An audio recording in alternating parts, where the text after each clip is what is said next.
Hello viewers, আজকে আমি share করতে চলেছি দারুণ একটি ঘটনা। এই ঘটনার সাথে কিন্তু জড়িত আছে প্রায় 15 বছরের অপেক্ষার প্রহর। তো আমি কিন্তু 15 বছর ধরেই অপেক্ষা করতেছি প্রিয় ভাতিজার বিয়েতে বরযাত্রী যাব। তো বরযাত্রী যাওয়ার জন্য কিন্তু শুক্রবার আমি তড়িঘড়ি করে রেডি হয়ে চলে আসছি, বরযাত্রী যাব। এর মধ্যেই কিন্তু বৃষ্টি শুরু হয়ে গেছে। তো এই বৃষ্টির মধ্যেও কিন্তু 1 ঘন্টা দাঁড়ায় থাকে, তারপরে ছাতা টাতা নিয়ে আমরা গাড়িতে উঠে চলে আসছি। এসে কিন্তু এই যে ফেরিঘাটে এসে দাঁড়ায় আছি। ফেরিঘাটেও কিন্তু প্রচন্ড পরিমাণে বৃষ্টি হচ্ছে।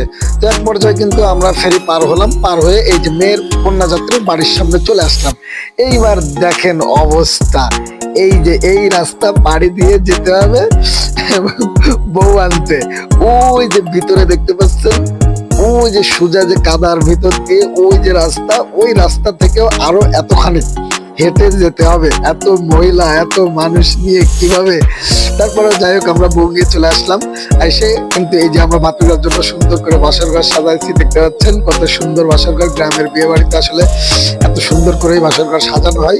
ছোট্ট ঘরের ভিতর সুন্দর করে সাজালে আসলে অনেক সুন্দর লাগে। তোমার ভাতিজার বাসর ঘর কেমন লাগলো জানাবেন কমেন্টে। ধন্যবাদ, সবাই ভালো থাকবেন।